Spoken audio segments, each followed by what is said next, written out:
Light is truth, and truth is illumination.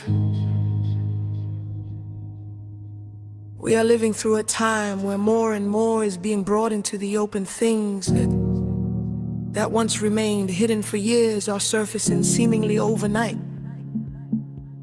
Not because someone exposed them, but because truth has a way of revealing itself when the timing is right. Every person carries a frequency. Every action leaves a ripple. Every intention creates an imprint. Over time, what is authentic becomes clearer, and what is built on deception becomes harder to maintain. This is why patience matters. You don't have to spend your life chasing lies, proving people wrong, or forcing others to see what they're not ready to see. Truth has its own gravity. It eventually rises to the surface. Your job is not to police the world. Your job is to remain aligned with integrity, compassion, and honesty. Keep your heart clear. Keep your intentions clean. Keep becoming the person you were meant to be. The more light you carry, the less interested you become in exposing others, because you realize the light does that naturally.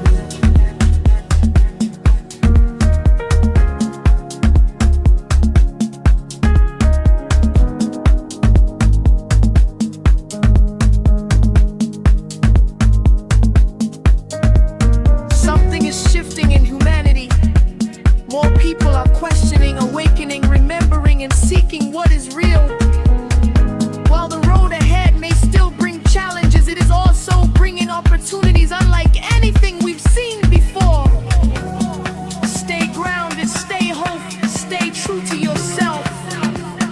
The best chapters are often written just after the hardest pages.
Most people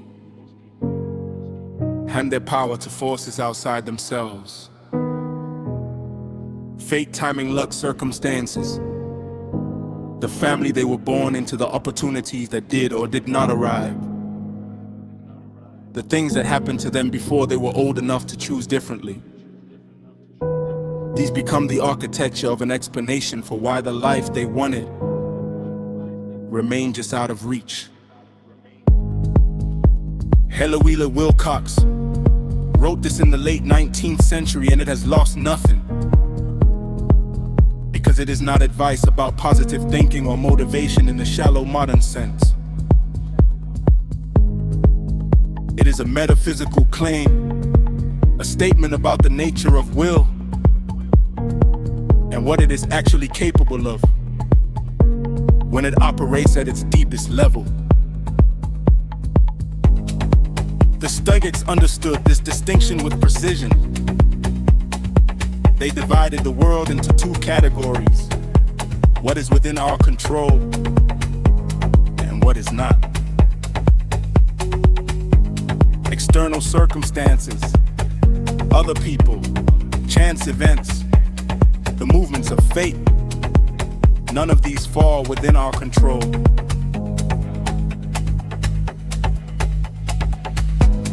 But the quality of our intention, the direction of our will, the resolve we bring to our existence, these are entirely ours.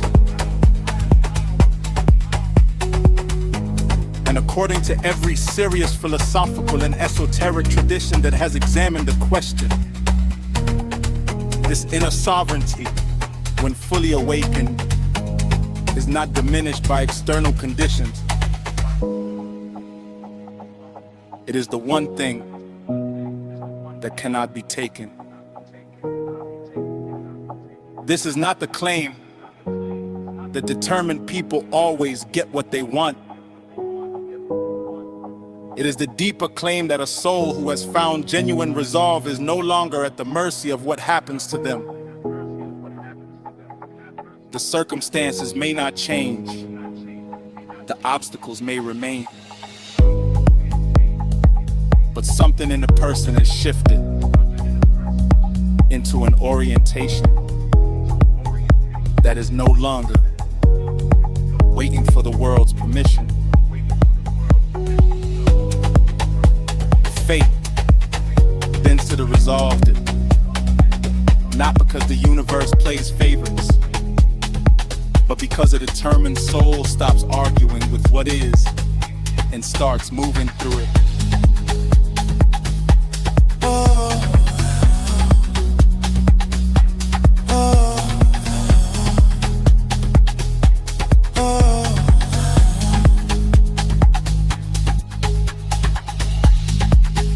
What have you been giving your power to that you could choose to take back today?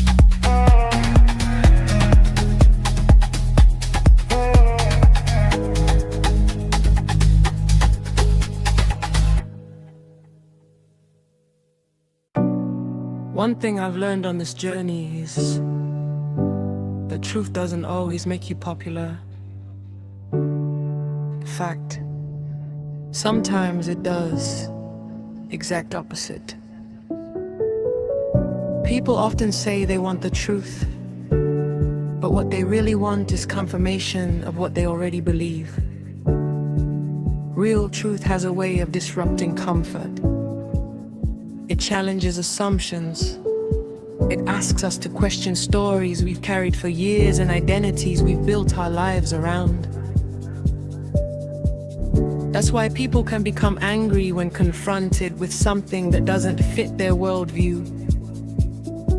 Not because they're evil or broken, but because the mind naturally protects what feels familiar. When a belief becomes part of someone's identity, questioning that belief can feel like questioning them. I've experienced this many times. The moment you stop repeating what everyone wants to hear and start speaking what you genuinely see. Some people will celebrate you, while others will attack you. The same message that inspires one person can trigger another. The key is not to become bitter. Don't let resistance harden your heart. Speak your truth with humility. Stay open to being wrong. Continue learning, continue listening. But never betray yourself simply to gain approval. The people who changed the world have rarely been the ones who followed the crowd. They were the ones willing to stand alone when necessary, trusting what they knew in their hearts even when it wasn't popular. Truth isn't about winning arguments. It's about living in alignment with what you know to be real. And when you do that, something remarkable happens. You stop needing everyone to agree with you. You simply become a living example of your truth and allow others the freedom to discover theirs.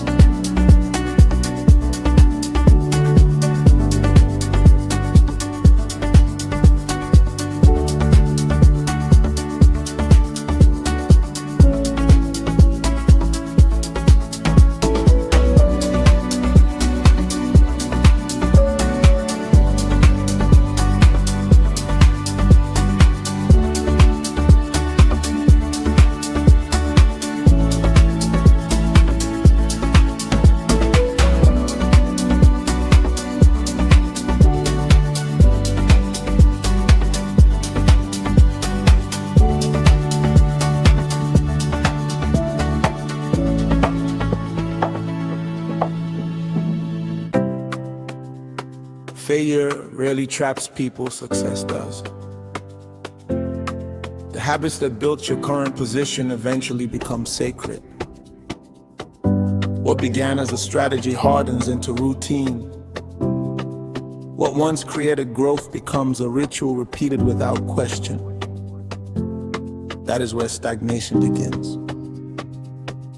Every level of success is built upon a particular way of seeing the world, a particular set of assumptions, a particular operating system. The methods that carried you from obscurity to competence are rarely the same methods that carry you from competence to dominance.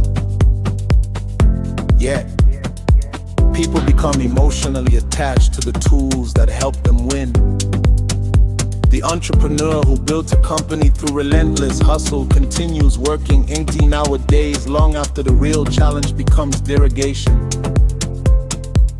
The manager who rose through technical excellence refuses to develop political skill. The creator who gained attention through one format keeps repeating it while the audience slowly evolves beyond it.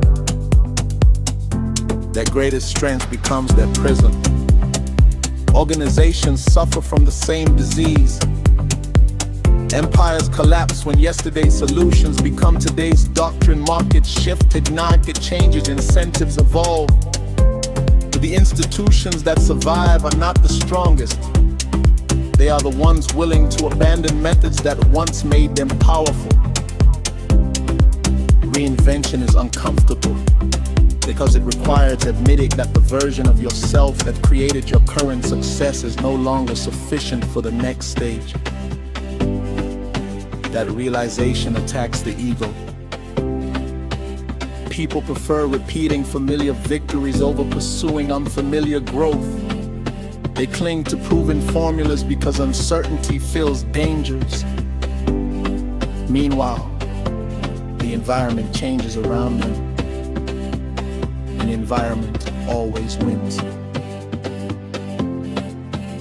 The paradox is unavoidable. The strategy that elevates you to one level often becomes the obstacle preventing you from reaching the next. Power belongs to those who can abandon a winning formula before it stops working. The moment you become loyal to your methods instead of your objective, your ascent ends. Every ceiling was once a staircase.